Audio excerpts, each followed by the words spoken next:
असम बहुत ही इंटरेस्टिंग राज्य है और इस वक्त न्यूज पिंच की टीम असम इलेक्शन कवर करने आई हुई है। असम की क्या हिस्ट्री रही है, फिलहाल पॉलिटिक्स क्या है। सॉन्ग है वो छैया छैया शाहरुख खान वाला। सो ये वो सब दिमा हसाओ हाफलोंग वो सब दिखाया था उसमें। अच्छा, यहाँ भी शूट हो रहा है। अपने देश में इस नॉर्थ ईस्ट के इलाके में आप देखिए तेल भी निकलता है और आप बता रहे थे कि एशिया का पहला। हाँ, एशिया का पहला, इंडिया का भी नहीं, एशिया का पहला। एशिया का थोड़ा इतिहास बताइए, असम का इतिहास, कैसे असम बिल्ड हुआ। इन्वेशन था असम का, हिस्ट्री का बहुत एक, उसको हम लोग डार्क चैप्टर बोलते हैं। मणिपुर असम दोनों बहुत एक्चुअली पहले बर्मीज इन्वेशन काफ़ी झेला है। मणिपुर का भी बहुत हिस्ट्री है उसको लेके, क्योंकि असम जो ब्रिटिश एम्पायर में गया उसके बाद automatically Assam became part of India. तो उसमें मतलब ये कैसे जो पार्टीशन का इफेक्ट था यहाँ पे, लोग काफ़ी साल तक यहाँ से मतलब ये डिस्प्लेस होकर इधर उधर आया था गया था, जिसका डिबेट अभी तक एनआरसी के कॉन्टेक्स्ट में, सीए के कॉन्टेक्स्ट में वो वाला रेफरेंस अभी भी बार बार आता है। जो कि जब सीए की बात आई तो इस इलाके में पूरे में सीए का विरोध हो रहा था और बराक वैली में समर्थन हो रहा था, क्योंकि कहा गया कि यहाँ जो बंगाल से आए हिंदू हैं वो बड़ी आबादी में रहते हैं। ऐसा है डेमोग्राफिक चेंज की जो बात होती है कि कई इलाकों में, मैं खुल के कह देता हूँ, जो कहा जाता है कि मुस्लिम आबादी बढ़ रही है ना, वो डेमोग्राफी चेंज हो रही है, तो इसको लेकर पॉलिटिक्स बहुत होती है। उसकी क्या सच्चाई है। असम बहुत ही इंटरेस्टिंग राज्य है और इस वक्त न्यूज पिंच की टीम असम इलेक्शन कवर करने आई हुई है। तो हमने सोचा हम भी असम को समझें और हमारे जरिए आप भी असम को समझ जाएं। इसीलिए हम एक विशेषज्ञ जानकार जिनको असम के बारे में अच्छी जानकारी है, ऐसे प्रोफेसर हमारे साथ हैं, कौस्तुभ डोइका जी, जो कि डिब्रूगढ़ यूनिवर्सिटी में पॉलिटिकल साइंस पढ़ाते हैं और असम समेत पूरे नॉर्थ ईस्ट की अच्छी नॉलेज रखते हैं। तो ये हमको समझाने के लिए तैयार थे, तो हमने कहा हमारे दर्शकों को भी समझा दिए, साथ साथ हमको भी समझा दीजिए। तो ये नक्शा लेकर हम बैठे हुए हैं और इस नक्शे के जरिए आपको समझाएंगे कि असम की ज्योग्राफी कितनी इंपॉर्टेंस है इस देश के लिए। साथ ही आप देखेंगे तो कई राज्य हैं जो असम से बिल्कुल बॉर्डरिंग हैं, कुछ देश हैं जैसे भूटान हो गया, बांग्लादेश हो गया, जो एकदम असम से जुड़े हुए हैं। तो इनका क्या असर है, साथ ही असम की क्या हिस्ट्री रही है, फिलहाल पॉलिटिक्स क्या है, जो असम की जो कल्चरल हेरिटेज बताया जाता है वो भी बताया जाता है कि असम को कई भागों में बांट सकते हैं। यहाँ कई भाषा बोलने वाले, कई कल्चर के, कई ट्राइब्स के लोग रहते हैं। तो असम में पॉलिटिक्स करना भी ईजी नहीं है सर।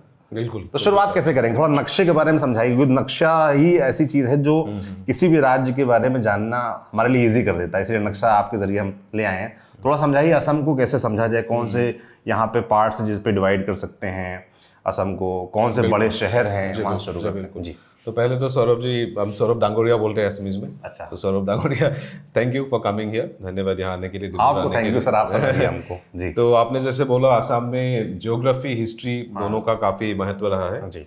और ये मैप में आप देख सकते हैं, ये एक्चुअली जो असम का पॉलिटिकल मैप हम अभी देख रहे हैं, ये कॉलोनियल असम का जो मैप था वो उससे थोड़ा अलग था। जो ग्रेटर असम हम लोग बोलते हैं, बॉर असम बोलते हैं असमीज में, असमिया में, उसमें ये जैसे नागा हिल्स हो गया, मिजोरम हो गया, मेघालय हो गया, ये सभी असम के साथ जुड़ा हुआ था कॉलोनियल टाइम में।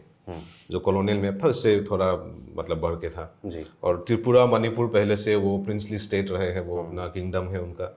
और नेफा, अरुणाचल प्रदेश को पहले नेफा, नॉर्थ ईस्ट फ्रंटियर एजेंसी बोलते थे, वो अलग से सेंट्रली अलग से रेगुलेटेड एरिया, टेरिटरी थे। सो असम का अभी जैसे आपने बोला भूटान, बांग्लादेश अभी भी बॉर्डरिंग है। ये पॉलिटिकली काफ़ी एक सेंसिटिव एक टॉपिक है, हम आएंगे उसके ऊपर बाद में। वैसे बाकी देखा जाए म्यांमार, हम लोग अभी यहाँ डिब्रूगढ़ में हैं, यहाँ से म्यांमार बॉर्डर पास, बिल्कुल मतलब दूर नहीं है, पास में है जी। और ये मैप में अभी दिख नहीं रहा है, लेकिन तिब्बत जो पीपल्स रिपब्लिक को चाइना के अंदर, वो भी यहाँ से पास में ही है जी।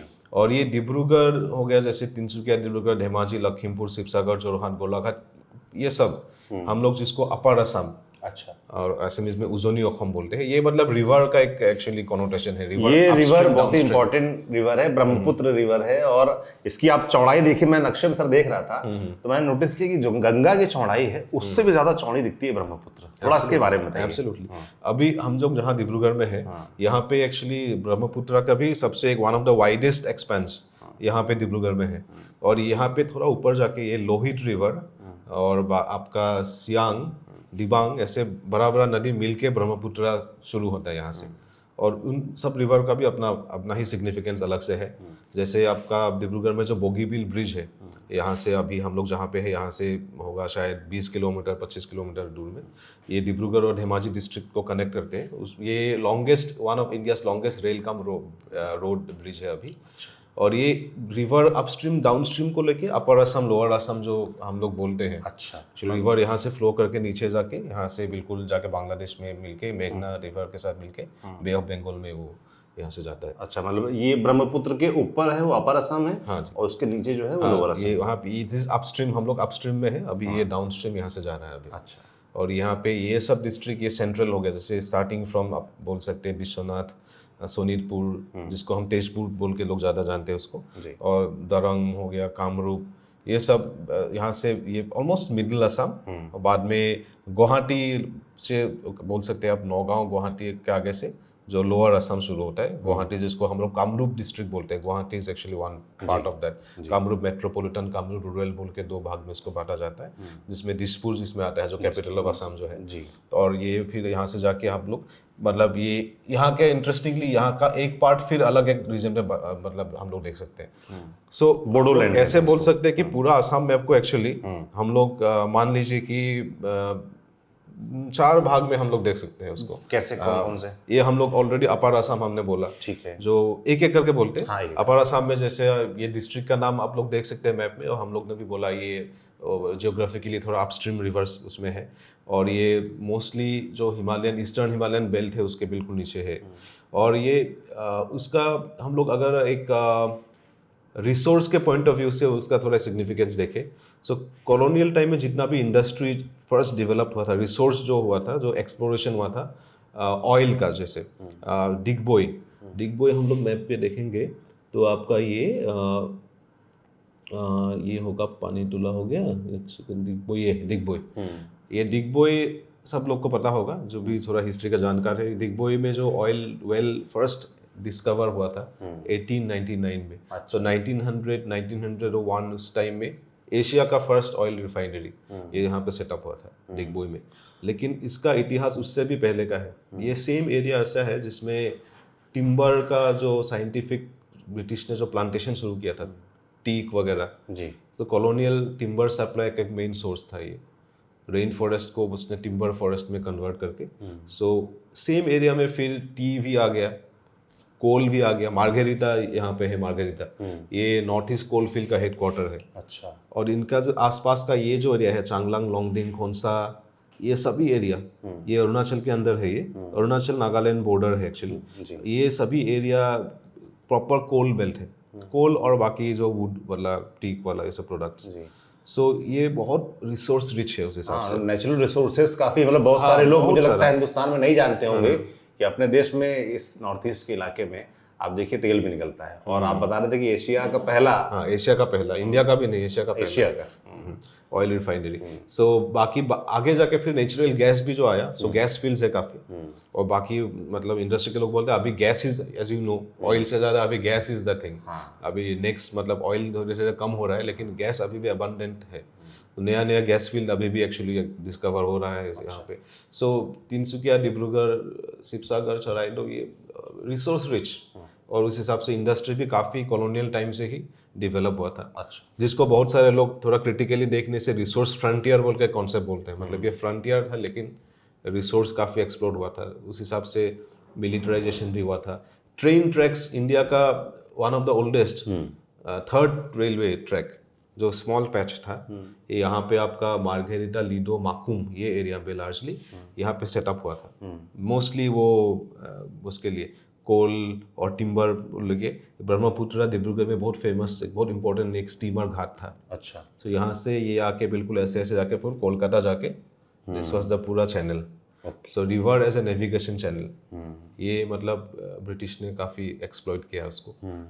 लेकिन हिस्टोरिकली भी ये हम लोग एक्चुअली कॉलोनियल हिस्ट्री नहीं बोल के उससे भी थोड़ा पीछे जाके ये सेम एरिया यहाँ से होके असम में जो मोस्टली मेनी कम्युनिटीज, बस मोस्ट प्रोमिनेंटली अहोम कम्युनिटी जो माइग्रेट करके आए थे आगे से म्यांमार और यूनान के अहोम पे border सब हिस्ट्री में बाद में जाएंगे, पहले ये जो 4 पार्ट है वो बता दीजिए। सॉरी हाँ हाँ मतलब ये इतना बारी से कर लेते हैं, इंटरकनेक्टेड है ये एक और शुरू इतनी होने से कहानियां हैं। एग्जैक्टली एग्जैक्टली जी, सो ये अपर असम का लगभग ये स्टोरी हो गया। ठीक है। ठीक है, tea, oil, coal, rich kind of resources, geography, ये सब हो गया। फिर हम लोग अगर आएंगे लोअर असम, ऑफ कोर्स हम लोग अभी फॉर कन्वीनियंस ऐसे अलग अलग देख रहे हैं समझाने के लिए, लेकिन एज ए होल तो असम तो एक ही मतलब कम्युनिटी है। ठीक है, वो समझने के लिए याद रहता कि सो ये ऑल्सो हिस्टोरिकली भी एक है चीज जो असम को पहले हम लोग कामरूप बोलते थे, जो असम का एंशियंट नाम जो बोलते हैं, मतलब अहोम डायनेस्टी के पहले का कामरूप डायनेस्टी था, जो काफी सारा दूसरे कल्चरल टेक्स्ट में पहले का मेंशन है। ये कामरूप डायनेस्टी, ये उसको कामरूप मेट्रोपॉलिटन ही बोलते हैं। ये इन एंड अराउंड ये सब लोअर असम डिस्ट्रिक्ट को कवर करके in and around, not exactly अभी का, लेकिन इन एंड अराउंड ये सब। सो ये लोअर असम हो गया, ये उनका रियलिटी थोड़ा मेघालय के ट्राइब्स, फिर ऊपर का ये नेबरिंग एरियाज भूटान, बांग्लादेश, उनका डायनामिक्स थोड़ा इन पे था। इंडस्ट्रियली थोड़ा ये जैसे कॉलोनियल टाइम में इंडस्ट्रियली काफ़ी एडवांस्ड हो गया था, डेवलप्ड हो गया था। ये सब डिस्ट्रिक्ट थोड़ा इंडस्ट्रियली बैकवर्ड रहा है उस हिसाब से, उस मतलब पैरामीटर से, उस लेंस से। सो ये हो गया आपका लोअर असम। फिर एक बिल्कुल अलग डायनामिक्स हम लोग बोल सकते हैं हिल डिस्ट्रिक्ट्स। अच्छा, बिकॉज असम में हम लोग देखिए ये ब्रह्मपुत्र प्लेन्स भी बोलते हैं, वैली, हाँ ये वैली है, ये पूरा ये सब वैली है। बीच बीच में of course there are hilly regions, but hill district बोलने से ये कार्बी आंगलोंग, दिमा हसाओ, उसको पहले नॉर्थ काचार हिल्स बोलते थे कॉलोनियल टाइम्स में, कार्बी आंगलोंग, दिमा हसाओ। सो ये पूरी हिल डिस्ट्रिक्ट कौन कौन से हैं सर? दिमा हसाओ, कार्बी आंगलोंग, पार्टली काचार का भी हिल एरियाज है, लेकिन वे फिर अलग वैली हो जाता है, आएंगे उस पे हम लोग। मतलब अगर मुझे असम में पहाड़ देखने का इंटरेस्ट है तो मुझे इन जिलों में जाना पड़ेगा। इनफैक्ट ये दिमा हसाओ में जो हाफलोंग बोल के जगह है, ये असम का मतलब is much advertise as the prominent hill station of Assam. जो अभी विस्टा डोम ट्रेन बहुत पॉपुलर है ना, जो ग्लास वाला पूरा।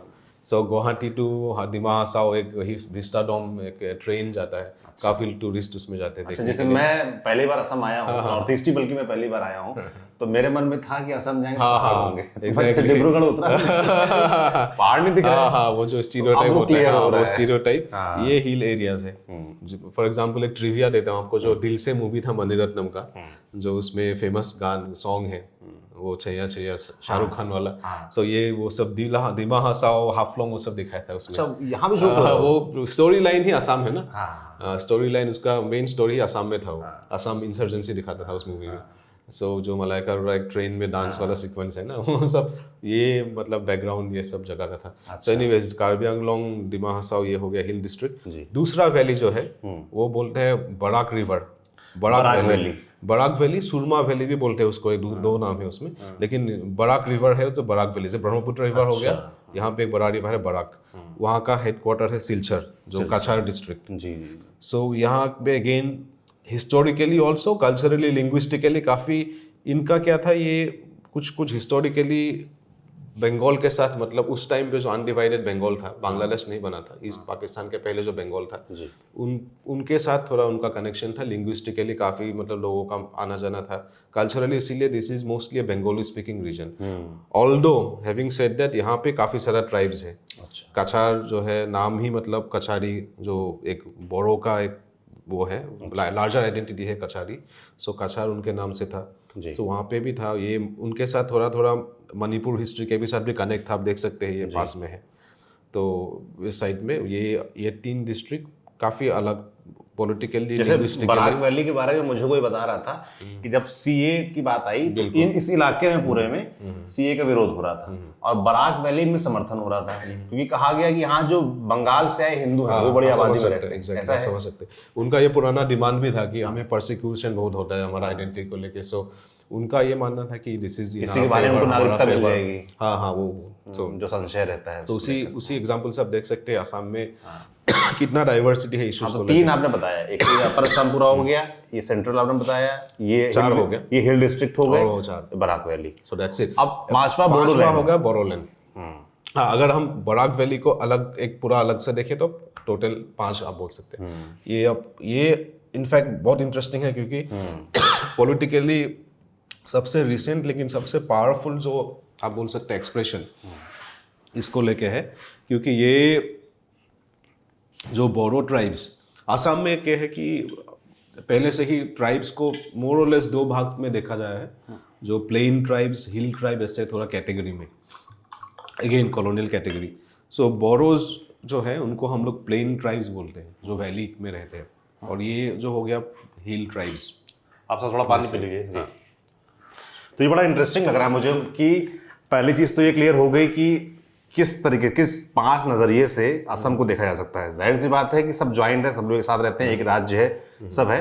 पर राज्य को समझने के लिए इंटरनल क्या क्या चीजें चलती हैं, वहाँ की पॉलिटिक्स क्या है, सबकी अपनी अपेक्षाएं आकांक्षाएं हैं, उसको समझना चाहिए। इसलिए असम को कई बार 5 भागों में डिवाइड करके देखा जाता है। तो वो हमने समझाने का प्रयास किया कि 5, जैसे बोडोलैंड बात हो रही सर, थोड़ा इस पे और बताइए सर।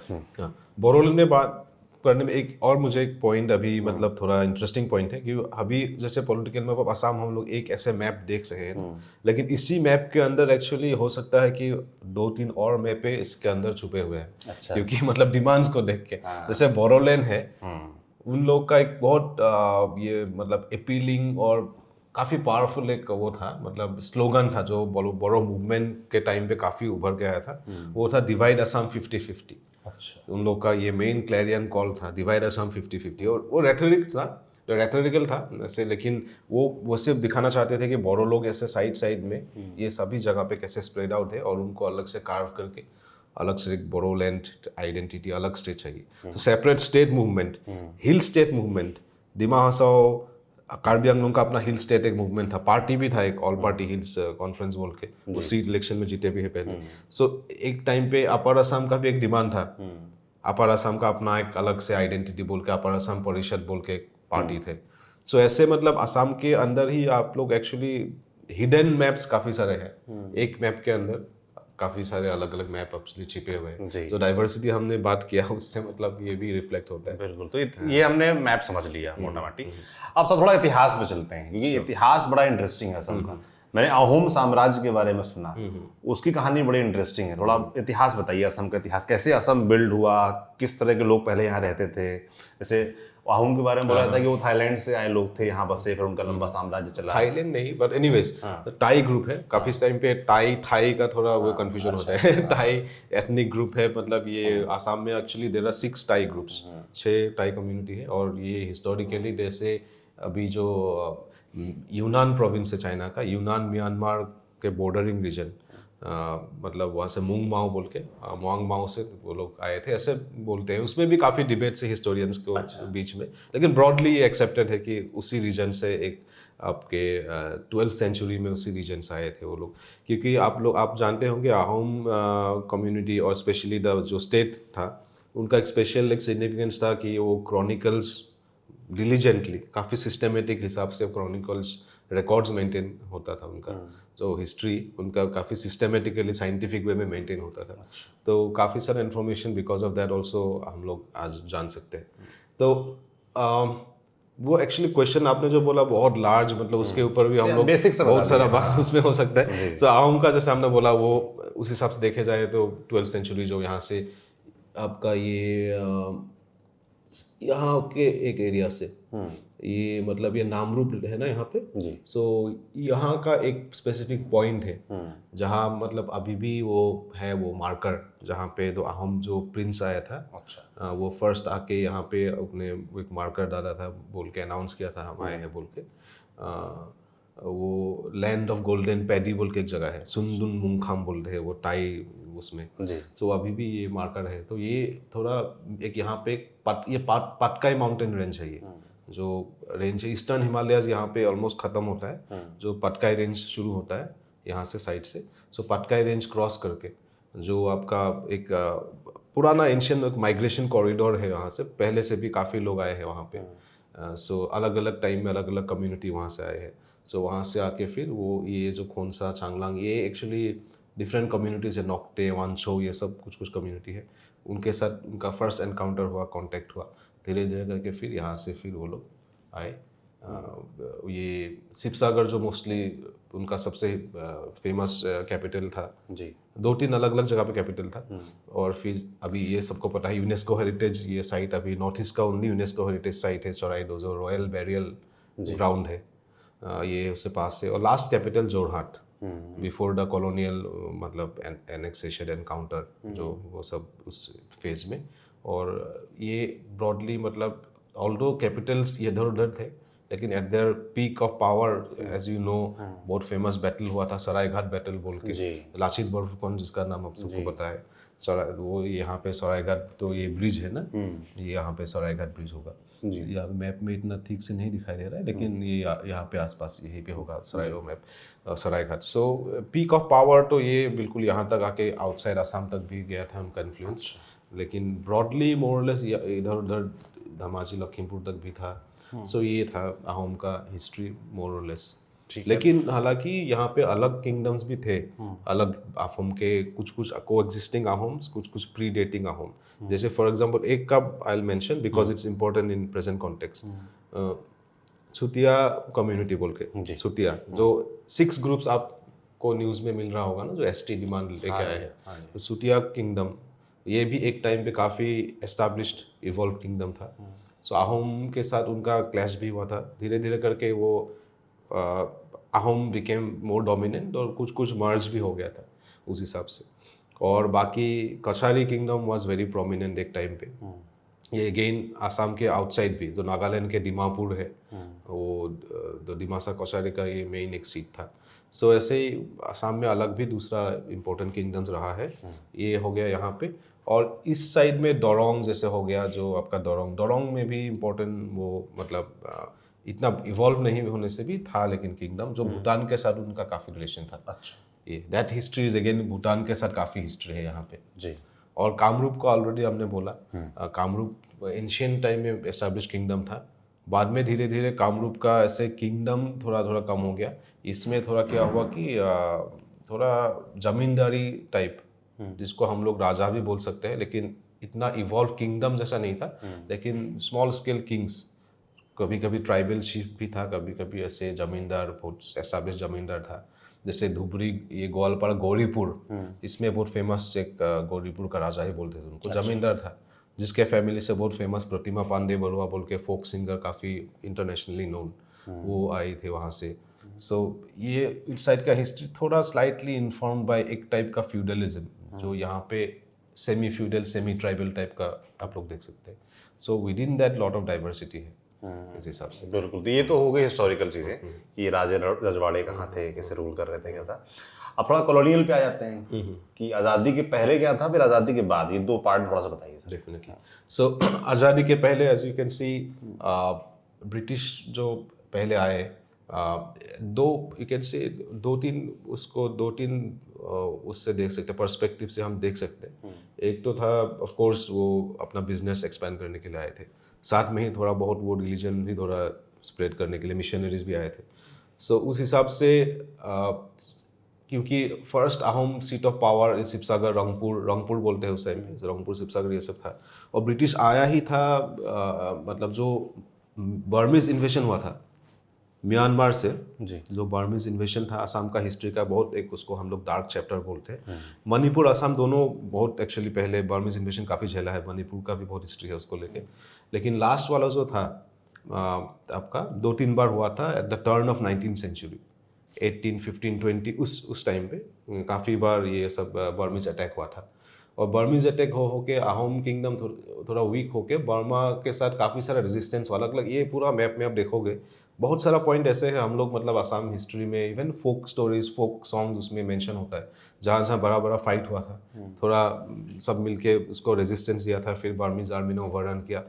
लास्ट में आका के जो ब्रिटिश प्रेजेंस था इस साइड में, ये जब अहोम टेरिटरी ब्रिटिश ने ऑफिशियली एंटर नहीं किया था, लेकिन कुछ कुछ जगह पे वो ब्रिटिश प्रोटेक्टरेट था। सो बर्मीज आर्मी आके फाइनली जब ब्रिटिश के साथ उनका क्लैश हुआ, और अहोम किंग पहले से ही थोड़ा ब्रिटिश का हेल्प मांग रहा था कि अगेंस्ट बर्मीज इन्वेशन। सो उसी में जो काउंटर ऑफेंसिव किया उस टाइम पे ईस्ट इंडिया कंपनी ने काउंटर ऑफेंसिव करके, फिर ये हो गया कि 1826 में जब ट्रीटी ऑफ यानदाबू हुआ, उसके through Burma handed over Assam to the British.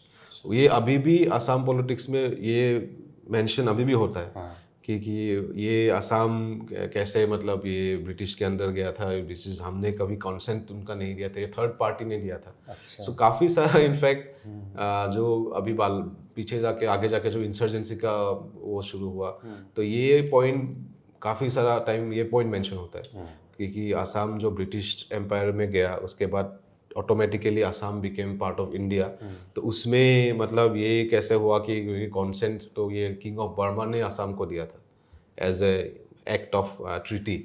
जो वॉर के बाद जो ट्रीटी हुआ, ट्रीटी के थ्रू असम को वो दिया, ब्रिटिश इंडिया के पार्ट बना दिया। So that interesting bit of history is there. तो उसके बाद ये मिशनरी प्रेस वगैरह यहाँ पे सेटअप किया था। शिवसागर में फेमस एक मिशन प्रेस था जो असामीज लैंग्वेज के लिए काफ़ी इंपॉर्टेंट पॉइंट है, क्योंकि डिक्शनरी, फर्स्ट डिक्शनरी और फर्स्ट न्यूज़पेपर ये सब मिशनरी ने स्टार्ट किया था। जो असामीज लैंग्वेज को स्टैंडर्डाइज्ड फॉर्म में, अभी हम लोग जो असामीज लिखते हैं वो फॉर्म में, क्योंकि अदरवाइज डायलेक्ट्स काफ़ी सारा है। डायलेक्ट्स जैसे आपका lower, again that is also real, lower Assam में ये वाला असम, नीचे के असम में, फिर ऑफ कोर्स बोडो एरिया में अलग है। लिंग्विस्टिक डाइवर्सिटी भी है। ये मैप में एक्चुअली आप लिंग्विस्टिकली भी अलग सा रीडिंग होगा आपका। Linguistically if you explain the map, उसका रीडिंग अगर फिर से दूसरा वो इंटरेस्टिंग रीडिंग है उसका। तो मिशनरी यहाँ पे सेटल हुआ था। शिवसागर में प्रेस था। शिवसागर में जो ज़्यादा इस रीजन में जो एसएमईज ज़्यादा बोला जाता था वो एक्चुअली स्टैंडर्ड रिटन एसएमईज हो गया उसके बाद। So that history is there. So industry set up हुआ शिलोंग में उस टाइम। हालांकि जैसे मैंने बोला शिलोंग असम का पार्ट था, तो शिलोंग भी was the capital of undivided Assam till a long time. तो बाद में गुवाहाटी में आया वहाँ से कैपिटल, जब मेघालय स्टेट फॉर्मेशन हो गया अलग से जी। सो कॉलोनियल असम ने उसे मतलब ये वाला प्रेजेंट मैप को काफ़ी इन्फ्लुएंस किया उस हिसाब से कॉलोनियल टाइम जी। अब थोड़ा सा आज़ादी के वक्त और आज़ादी के बाद क्या स्थितियाँ नहीं कि कौन कौन से राज्य से आपने बताया मेघालय जुड़ा हुआ था, तो मेघालय अलग कब हुआ उसका थोड़ा, और एक लंबी इंसर्जेंसी का दौर भी रहा है असम में, पूरे नॉर्थ ईस्ट में ही रहा है। Absolutely. If you talk about ये इंडिपेंडेंस के आसपास पार्टीशन स्पेशली ना, असम में एक चीज़ है कि जो पार्टीशन हम लोग इतना पढ़ते हैं, इतना सुनते हैं, पार्टीशन जो मोस्टली इन टर्म्स ऑफ ये from the Hindu Muslim lens, मतलब उस क्लैश के लेंस। आप अगर मैप में देखें असम में इस रीजन में इसका काफ़ी इन्फ्लुएंस था, ये वाला पार्ट में जो बॉर्डरिंग बांग्लादेश था। लेकिन यहाँ पे वो वाला पार्टीशन इतना खास, उसमें कुछ ये इन्फ्लुएंस इस साइड में इतना नहीं था।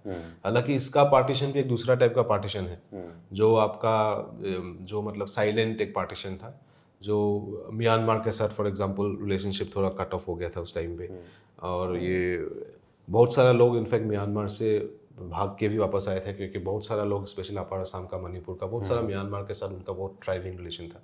सो एक दूसरे टाइप का पार्टीशन यहाँ पे भी हुआ था। लेकिन हम लोग जो पार्टीशन चर्चा ज़्यादा रहती है वो वाला पार्टीशन, यहाँ से जो लोग, हाँ, जो मतलब एक तो पंजाब का पार्टीशन हो गया, एक बंगाल का पार्टीशन हो गया, वो लोग ज़्यादा हम लोग मतलब उसमें फोकस होता है। लेकिन उसमें ये था कि ये वाला जो डिस्ट्रिक्ट है, Dhubri district, specially Goalpara district जो बांग्लादेश बॉर्डर है वेस्ट बंगाल के भी पास है, ये सब डिस्ट्रिक्ट्स में, लेकिन वो वाला जो पार्टीशन का इफेक्ट था यहाँ पे। लोग काफ़ी साल तक यहाँ से मतलब ये डिस्प्लेस होकर इधर उधर आया था, गया था, जिसका डिबेट अभी तक एनआरसी के कॉन्टेक्स्ट में, सीए के कॉन्टेक्स्ट में वो वाला रेफरेंस अभी भी बार बार आता है, जो पार्टीशन ईयर्स में, इनिशियल ईयर्स ऑफ पार्टीशन में क्या उसमें हुआ था। एक ये, और 72 of course Bangladesh creation time में भी यहाँ पे काफ़ी इन्फ्लुएंस था।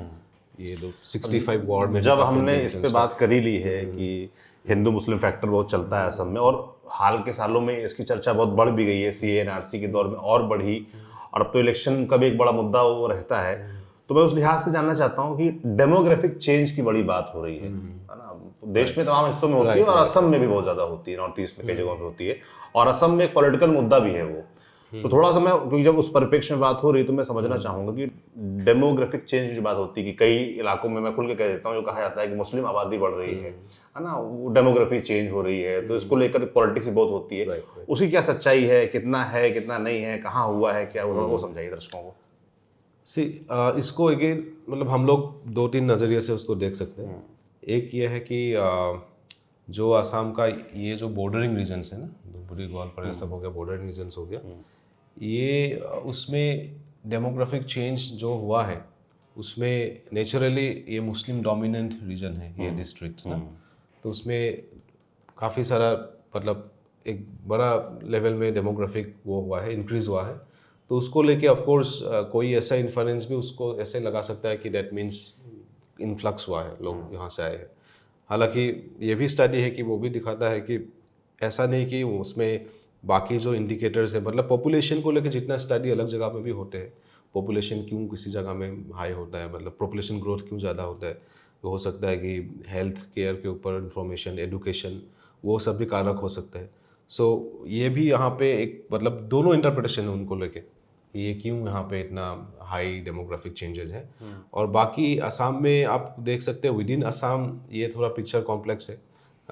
हिल डिस्ट्रिक्ट में पॉपुलेशन ग्रोथ लो है, बॉर्डरिंग रीजन काफ़ी जगह में पॉपुलेशन ग्रोथ ज़्यादा है, और फिर ये आपका ये भी है कि ये जो सेगमेंट वाइज ना, सेगमेंट वाइज जो रिलीजियस ब्रेकडाउन है वो भी इंटरेस्टिंग है कि पर्टिकुलर रिलीजन में कहीं पे ज़्यादा हो सकता है, लेकिन ये जो यहाँ का सेम पॉपुलेशन ग्रुप में वो कम हो सकता है। क्योंकि मुस्लिम और ऐसा हम लोग जो एक कैटेगरी में देखते हैं ना, एक बोल के, कि ये भी समझना होगा कि असम के अंदर ये religious grouping is not easy, मतलब only on the basis of religion. इस बेसिस में थोड़ा कैटेगराइजेशन थोड़ा मुश्किल है, क्योंकि असम में एथनिक आइडेंटिटी जो होता है ना, मतलब अपना जाति का आइडेंटिटी, वो भी रिलीजन के साथ बहुत जुड़ा हुआ है वो।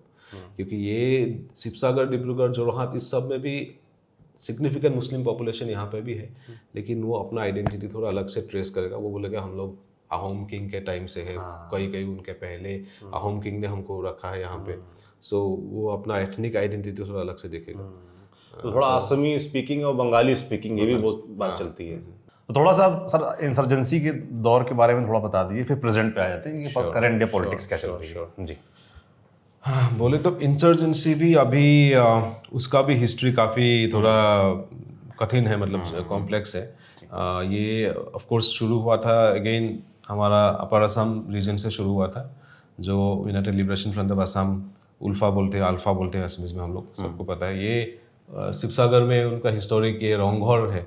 आप जैसे कल जा रहे हैं शायद ना शिवसागर, हाँ आप वो हम जाओगे, ये बहुत पुराना हिस्टोरिक इम्पोर्टेंट साइट है। वहाँ पे उनका फाउंडेशन हुआ था रोंगघर में सेरेमनी करके, फिर सब जगह पे स्प्रेड हुआ था। ये ऑल असम फिनोमेना जैसे था, मतलब अलग अलग जगह से कैडर आए थे वो। फिर यहाँ पे क्यों हुआ था उसका भी ऑफ कोर्स ऑब्वियस एक है कि ये closer to international boundary Myanmar, training के लिए सब लोग यहाँ से जाता था। काचिन प्रोविंस जो इस साइड में है, मैप के थोड़ा बाहर, जी Kachin province was the famous, उनका जो KLO काचिन लिबरेशन आर्मी, उन्होंने ट्रेनिंग दिया था। और नागालैंड में NSCN जैसे ग्रुप है, उन्होंने शेल्टर ट्रेनिंग ये सब दिया था। सो अपर असम से ये शुरू होके ये स्प्रेड होके असम में फिर वो हो गया, उल्फा का हो गया। बोरो एरिया में अपना डायनामिक्स था, उनमें 2-3 ग्रुप्स थे, जैसे Bodoland liberation tiger, national democratic front of Bodoland, BLT and DFB। इस इलाके में BLT and DFB ये शुरू बाद में हुआ था, उल्फा के बाद में।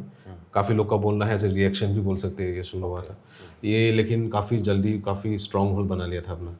और उनका अगेन था भूटान के पास, सो ट्रेनिंग सभी कुछ के लिए वो भूटान क्रॉस करके जाता था, भूटान में शेल्टर बनाया था। इसीलिए ऑपरेशन ऑल क्लियर बोल के एक बहुत फेमस एक काउंटर ऑफेंसिव हुआ था, वो भूटान के अंदर हुआ था। ये भूटान रॉयल आर्मी ने उनको एक्चुअली यहाँ से पुश आउट कर दिया था। भूटान के हिस्ट्री में that is one of the only military offensive, कि भूटान इतना पीसफुल हुए है ना, उनका उससे मिलिट्री कुछ ऐसा ही नहीं। ऑपरेशन ऑल क्लियर भूटान के लिए एक बड़ा माइलस्टोन है, मतलब आर्मी का एक बड़ा माइलस्टोन है कि ऐसे वॉर बोलते हैं उसको। सो वहाँ पे अल्फा एंड DAP सबका कैंप था यहाँ पे। और बाकी ये हिल डिस्ट्रिक्ट में भी अपना अगेन मिलिटेंसी अपना, जैसे दिमा हसाओ में दिमासा कम्युनिटी का एक आर्म्ड ऑर्गेनाइजेशन जैसे था, claiming to represent Dimasa. Karbi लोगों का भी ऐसे Karbi based ethnic militant organisation. So militancy और इंसर्जेंसी भी ऐसे एथनिक उसमें भी थोड़ा बटा हुआ था उस हिसाब से। ऑल्दो अल्फा क्लेम किया था कि वो सब पूरा आसाम को रिप्रेजेंट करते हैं, जैसे उनका नाम भी आप देखें तो उन्होंने नाम भी अपना बदल के अभी आसाम लिखते हैं। जो उनका मतलब कमांडिंग ऑफिसर है वो अपना सरनेम सब आसाम लिखते हैं सब लोग, कि उनका वही मतलब था आइडियोलॉजिकल पोजीशन कि हम लोग पूरा आसाम को रिप्रेजेंट करते हैं। बाकी जैसे Bodo organisation, Karbi, Dimasa, even actually Adivasi organisation भी था, आदिवासी मतलब मिलिटेंट ऑर्गेनाइजेशन जो जैसे कि आदिवासी लोग को हम लोग रिप्रेजेंट करते हैं। सो ये भी अलग एक डायनामिक्स हो गया। उस हिसाब से एक वो भी इंटरेस्टिंग पॉइंट है, क्योंकि ये मैप में हमने जैसे इसको डिवाइड किया था ना रीजन वाइज, लेकिन वोटिंग उसमें ना आदिवासी सो वो थोड़ा थोड़ा करके वो अपने अपने आप में वो थोड़ा कॉम्प्लेक्स कैटेगरी है। उसको आप लोग असम में जैसे बोलते हैं शाह जनगोष्ठी, that means tea community, tea tribe, ये बहुत अनोखा कॉम्प्लेक्स, उसका कोई डायरेक्ट आप मतलब समझा नहीं सकते, क्योंकि ये कुछ ऐसे कॉन्स्टिट्यूशनल कैटेगरी भी नहीं है, ये ऐसे एस्टैब्लिश्ड पॉलिटिकल कैटेगरी भी नहीं है। असम का अपना कैटेगरी है ये, जो शाह जनगोष्ठी टी ट्राइब। मगर इस चुनाव में बड़ा रेलेवेंट हो गया बहुत बहुत पहले से ही वही बोल रहा हूँ, मतलब ये उसका रेलेवेंस ऐसा है कि हमने जो टेरिटरी डिवाइड किया वो इनविजिबल रह गया उसमें। हमने जो आपको 4-5 बोला ना, उसमें वो सब में थोड़ा थोड़ा घुस के वो इनविजिबल है टू द आई, लेकिन ये पॉलिटिकली जिसको समझ आएगा उनका रेलेवेंस सब में लेकिन है। ये जो हमने कॉलोनियल वाला आपको जैसे बोला था डिस्कोर्स की, जैसे रिसोर्स टी ये सब बोला था, उनके साथ एक बड़ा सा कॉन्सिक्वेंस ये भी था जो डेमोग्राफिक शिफ्ट आपने बोला था। तो हमारा फोकस जैसे आप ज़्यादा इन्फ्लक्स के ऊपर होता है, लेकिन ये वाला भी डेमोग्राफिक एक बड़ा सा फैक्टर है कि आसाम का डेमोग्राफिक बिकॉज ऑफ रिसोर्स कैसे बदल गया। क्योंकि इतना सारा मतलब ये सिग्निफिकेंट एक पॉपुलेशन जो इंडिया के अलग अलग आदिवासी बेल्ट से ब्रिटिश जो इंडेंचर्ड लेबर बोल के उनको लाया था ना, जो उसी कॉलोनियल एम्पायर के टाइम में, जैसे हम लोग ट्रिनिडेड टोबैगो, पैसिफिक आइलैंड, ये सब मतलब वेस्ट इंडीज में जैसे लेके गए थे, उसी अराउंड सेम टाइम में आसाम में भी इनको लेके आए थे एज इंडेंचर्ड लेबर। सो ये जो डेमोग्राफिक एक चेंज लेकिन उससे आसाम का हुआ। हालांकि ये काफ़ी साल हो गया है, अभी part and parcel Assamese community का भी पार्ट एंड पार्सल बन गया। लेकिन जो आदिवासी आइडेंटिटी रिसर्शन वो भी बहुत इंटरेस्टिंग है, क्योंकि कैसे टाइम के साथ साथ आदिवासी आइडेंटिटी का जो कॉन्शियसनेस है ये भी कैसे उभर गया है अभी आसाम में। And they are part of the 6 community जो ST स्टेटस जो मांग रहे हैं, इसको लेकर अभी झारखंड CM हमारे यहाँ पे ही हेमंत सोरेन भी आए हुए हैं, उसको मुद्दा बना रहे हैं। एक मुद्दा बना रहा है कि उनको ST स्टेटस क्यों नहीं मिला जो अलग जगह में। अपोजिशन पार्टियां जो हैं, जो गठबंधन हुआ है कांग्रेस का, वो भी इस मुद्दे को उठा रहे हैं। और जाहिर सी बात है कि बीजेपी और उनकी सरकार का भी प्रॉमिस रहा है ऐसा, डेफिनेटली, पर उसको अभी तक वो पूरा नहीं कर पाए। मुझे लगता है इलेक्शन में करंट में वो भी एक मुद्दा होगा।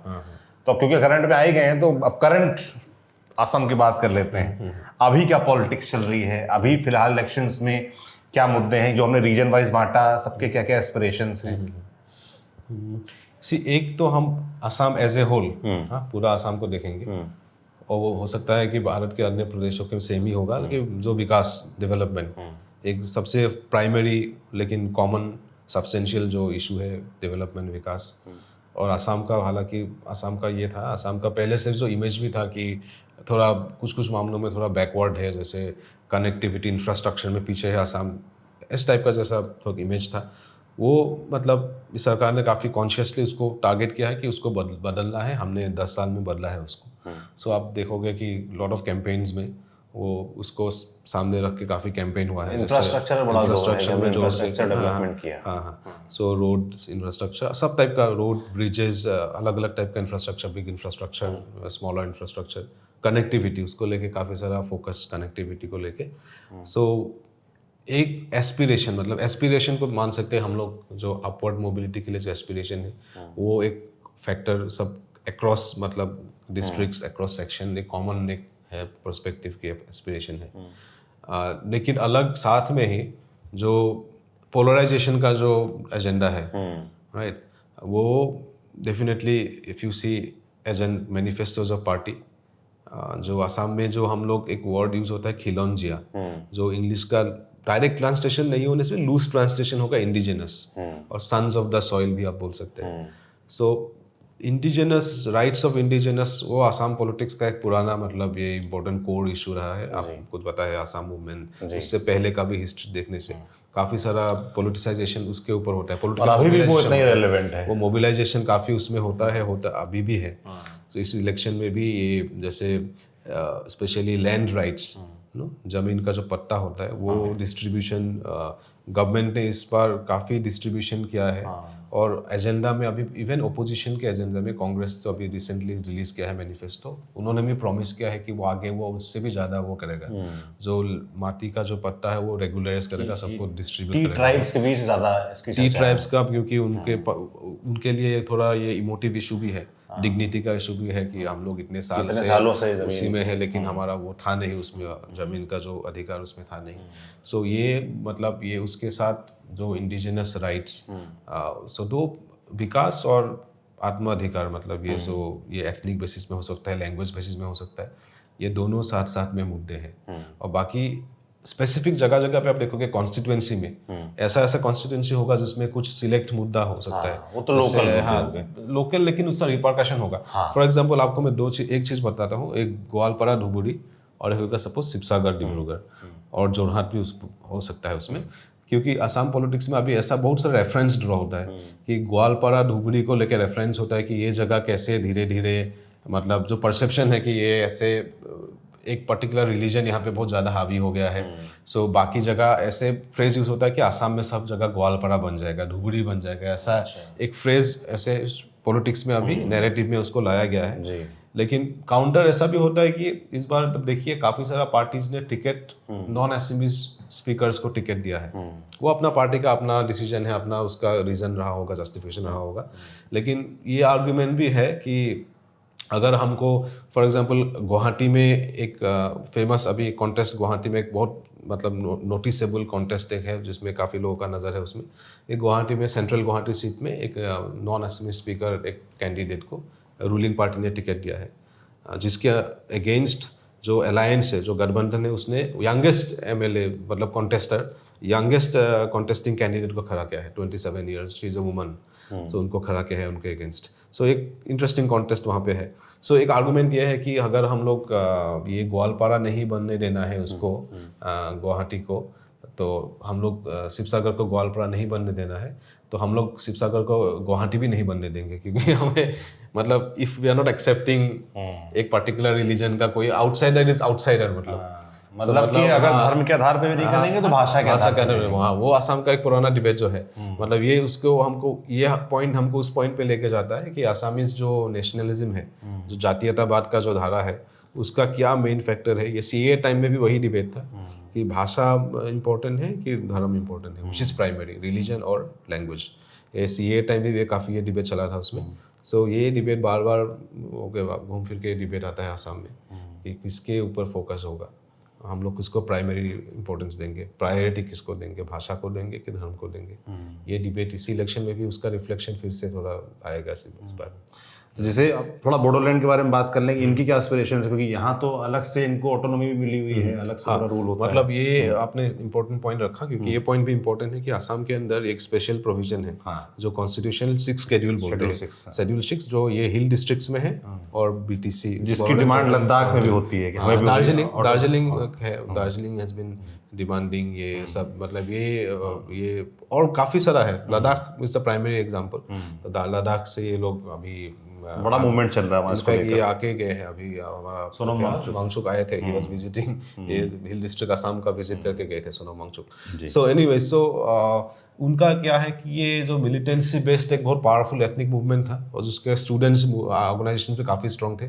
जैसे आसाम में ऑल आसाम स्टूडेंट्स यूनियन एक टाइम में एक बड़ा पॉलिटिकल फोर्स बन के वो लीड किया था, और आसाम एक गण परिषद उससे शुरू हुआ, फिर रीजनल तमाम नेता, मुख्यमंत्री, विधायक, सांसद, ये वो केस था जहाँ से यूनिवर्सिटी हॉस्टल से डायरेक्ट जाके असेंबली के अंदर गए थे, जो एक तरीके से युवाओं के लिए लॉन्च पैड की तरह। इनफैक्ट ये मणिरत्नम का अनदर जो युवा मूवी है, अभी लगता है मणिरत्नम ने आसाम को बहुत मतलब गौर से वो नोटिस किया होगा, दोनों मूवी ये युवा बोलते हैं कि अब आसाम थोड़ा स्टडी करके बनाया था, मूवी था युवा बोल के। सो एनीवे, ये जो बोडोलैंड का APSU, All Bodo Students Union, that was a very primary important organisation. जैसे ASU यहाँ पे था ब्रह्मपुत्र वैली में, उनका APSU था।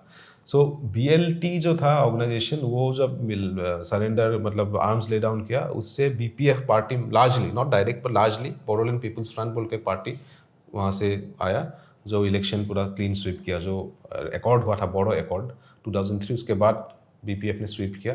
और BPF अलायंस थोड़ा मतलब फर्स्ट NDA के साथ था, फिर वो गया ये आपका ये कांग्रेस के साथ जी, फिर आया NDS और शिफ्ट होता है। और UPPL का एक नया पार्टी खुला, UPPL, जो APSU के लोग था उनके साथ उनका थोड़ा टच था। UPPL जो APSU का इनफैक्ट फॉर्मर सेक्रेटरी, सो ये UPPL ने बहुत अच्छा परफॉर्म किया था लास्ट टू लास्ट इसमें।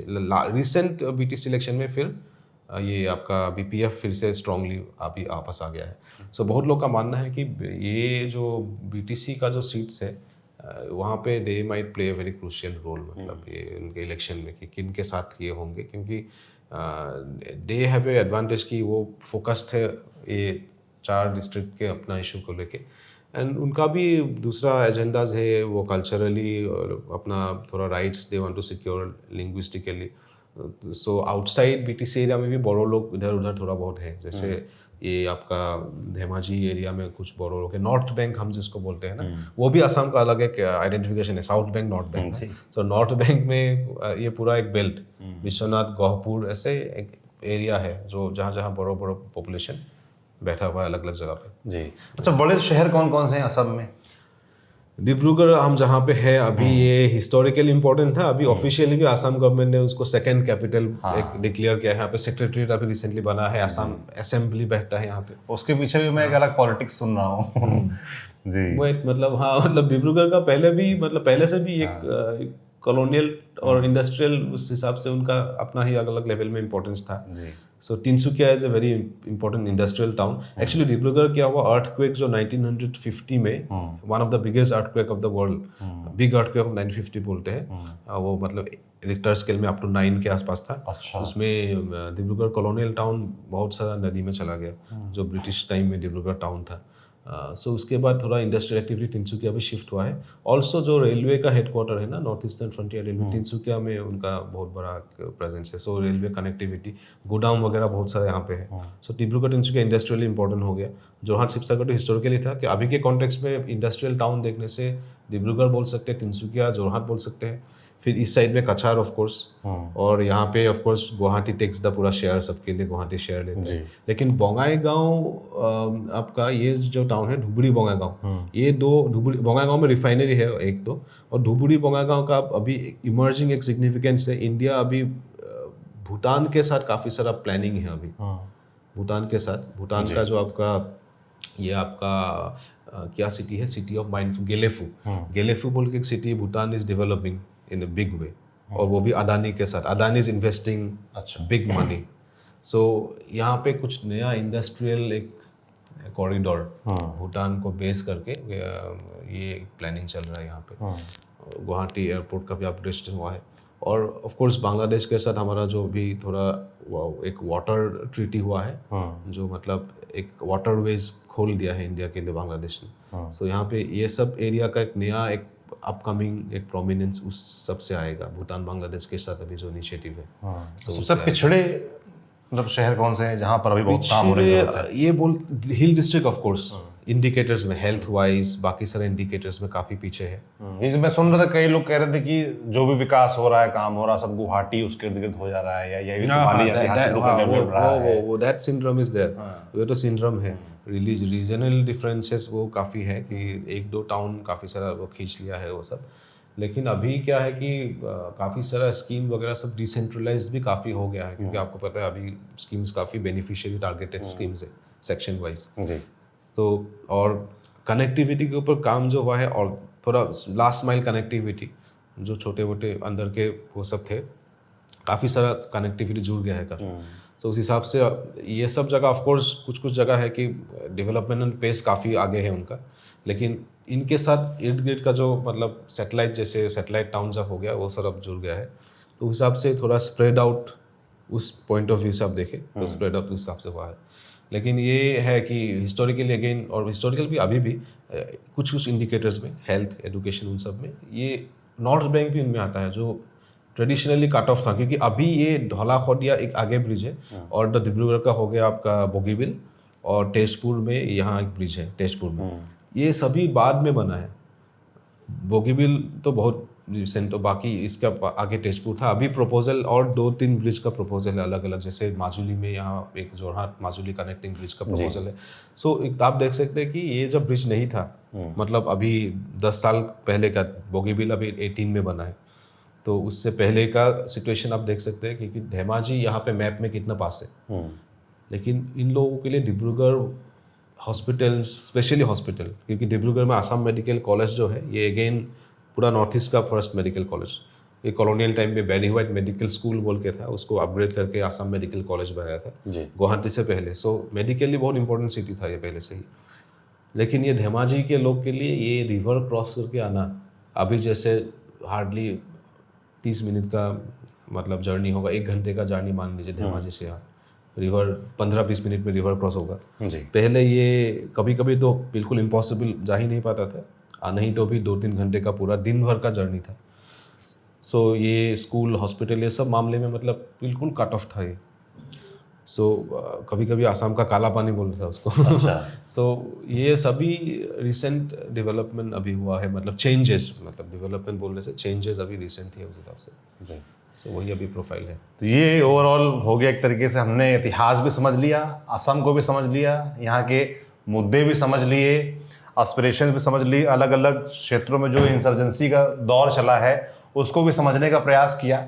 बाकी आपसे बात करके मुझे समझ में आया कि असम के बारे में कितने भी बात करें मतलब बहुत समय चाहिए उसको समझने के लिए। पूरा अभी भी बहुत सारा बहुत कुछ अभी भी रह गया है। हाँ। लेकिन हाँ मतलब ये जटिल है लेकिन इंटरेस्टिंग भी। मगर ये है कि एक बेसिक जानकारी जो भी असम के बारे में जानना चाहता है, मुझे लगता है इस वीडियो में वो दर्ज हुई है। अगर मुझसे कुछ जरूरी चीज छूट गई सर, आप ऐड करना चाहें कुछ? एक वही है, मतलब असम का अभी जब हम जियोपॉलिटिक्स जो है ना, लार्जर जियोपॉलिटिक्स, ये अभी मैप में इतना समझ में नहीं आता है क्योंकि कैसे चाइना फैक्टर असम के लिए भी इम्पोर्टेंट है। अरुणाचल प्रदेश असम से जुड़ा हुआ है और ये बहुत मतलब प्रॉस्पेरिटी के लिए भी और बाकी जो एंजाइटी है दोनों तरफ से, क्योंकि असम में काफ़ी मिलिटराइजेशन काफ़ी एक टाइम में हुआ था जिसका अभी भी इफेक्ट अंदर अंदर से अभी भी वो इफेक्ट असम में है। हालांकि डेवलपमेंट के ऊपर भी काफ़ी ट्रस्ट है। जो सेमीकंडक्टर असम का जो अभी इम्पोर्टेंट एक डेवलपमेंट ये है, काफ़ी उस पर लेके एक्सपेक्टेशन है कि ये बड़ा इंडस्ट्री असम में आया है। एक्टिस पॉलिसी को लेके आसाम में काफ़ी सारा प्रोजेक्शन होता है कि आसाम को हम लोग हब बनाएंगे एक्टिस पॉलिसी के लिए। सो एक लेवल भी ऐसा थोड़ा एक्सपेक्टेशन एस्पिरेशन का एक माहौल एक जगह में है, लेकिन ये भी है कि जो एंजाइटी पॉपुलेशन को लेके, हम लोग ये बड़ा बड़ा देश स्पेशली चाइना के बहुत पास है, बांग्लादेश के पास है। सो यहाँ पे जो भी इंस्टेबिलिटी होता है, म्यांमार हिस्टोरिकली पहले से ही एक बहुत इंस्टेबल रीजन रहा है म्यांमार। सो इंस्टेबल नेबर्स, थोड़ा पावरफुल नेबर्स होने से उसका कोई ना कोई इफेक्ट आसाम में भी रहा है पहले से ही। सो आसाम को लेके देयरफॉर इलेक्शन में भी ये मतलब अंडरलाइंग सिचुएशन होता है जो एक हिसाब से बहुत डेवलपमेंट प्रोजेक्शन एस्पिरेशन एक लेवल में होता है, और बाकी एंजाइटीज एक लेवल में होता है। लास्ट मेरा आपसे सवाल, क्योंकि सर प्रोफेसर हैं, शिक्षक हैं, तो उनसे बहुत पॉलिटिक्स से बात नहीं करेंगे, मगर अगर एक मोटा माटी में आपसे पूछूं तो दो ही मेजर ग्रुप्स हैं जो चुनाव में लड़ रहे हैं, एक तरीके से कांग्रेस अलायंस हो गया और बीजेपी के जो अलायंस है। तो इन दोनों की तरफ से भाई सरकार के अपने दावे हैं कि हमने इंफ्रास्ट्रक्चर पे बहुत काम किया, अरुणोदय जो योजना है जिसमें महिलाओं को पैसा दिया गया है उसकी बड़ी चर्चा हो रही है। विपक्ष के अपने आरोप हैं कि फ्रीबीज बांटे जा रहे हैं, या गांव-गांव तक कनेक्टिविटी नहीं हुई है, या टी ट्राइब्स को जो वादे थे वो पूरे नहीं हुए हैं। तो आप इन मुद्दों को किस तरीके से देखते हैं? ये मुद्दे किसके लिए अच्छी तरफ दिशा में जा रहे हैं? कौन लूज कर रहा है, कौन गेन कर रहा है? जाहिर सी बात है रिजल्ट तो कोई नहीं बता सकता, पर आपको क्या लगता है कौन अपनी बात ठीक से रख पा रहा है? क्योंकि आप पॉलिटिकल साइंस के प्रोफेसर हैं, तो मैं इसलिए आपसे बोलना चाहूंगा। बिल्कुल जो चेंज का नैरेटिव है ना, चेंज जो परसेप्शन का जो नैरेटिव है, जो चेंज जो दिखता है, टेंजिबल चेंज जिसको हम बोलते हैं, जो दिखता है, जो चेंज जैसे रोड्स वगैरह वो सब दिखता है ना, वो चेंज। तो उस हिसाब से गवर्नमेंट का जो होल फोकस है कि हमने ये रोड बनाया है, ये चेंज किया, इंफ्रास्ट्रक्चर किया है, वो सब लाया है चेंजेस, वो डेफिनेटली एक तो गवर्नमेंट के लिए वो हेल्प, एक हिसाब से वो तो प्लस पॉइंट होगा गवर्नमेंट के लिए। लेकिन एक सेम टाइम में ये भी फैक्टर है कि आसाम से आउट माइग्रेशन भी काफ़ी होता है। ये सब जगह हम जितना जगह बोला ना, आप साउथ जाओगे स्पेशली, और आप लोग अभी आप जो दिल्ली से हो आपको पता होगा, मतलब जो बिजनेस एस्टैब्लिशमेंट में बाकी कई सेक्टर में काफ़ी सारा लोग यंग, मतलब लड़का लड़की यंग यूथ पॉपुलेशन आपको मिलेगा ये सब डिस्ट्रिक्ट से। वहाँ पे अंडर बहुत हार्श कंडीशंस में वो लोग रह रहे हैं। रिसेंटली एक बहुत हादसा भी हुआ था बेंगलोर में, एक रूम में से मतलब हम पीपल आर फाउंड डेड। सो ये सब हादसा भी हो रहा है। मतलब ये एक हिसाब से अगेन उसको बोल सकते हैं एस्पिरेशन के लिए लोग जा रहे हैं, लेकिन मजबूरी भी है, लोग जा रहे हैं उसमें। तो अनएम्प्लॉयमेंट का सिचुएशन, मतलब ये अभी ओपोजिशन उसको कितना यूटिलाइज करेगा, कितना कैप्चर करेगा, ओपोजिशन के ऊपर है। लेकिन वो अनएम्प्लॉयमेंट और मोर एम्प्लॉयमेंट जनरेशन का जो मुद्दा ओपोजिशन ने उठाया है अभी, वो हो सकता है उसको थोड़ा मतलब कुछ लोग उसको रिलेट करेगा कि अनएम्प्लॉयमेंट का जो सिचुएशन है।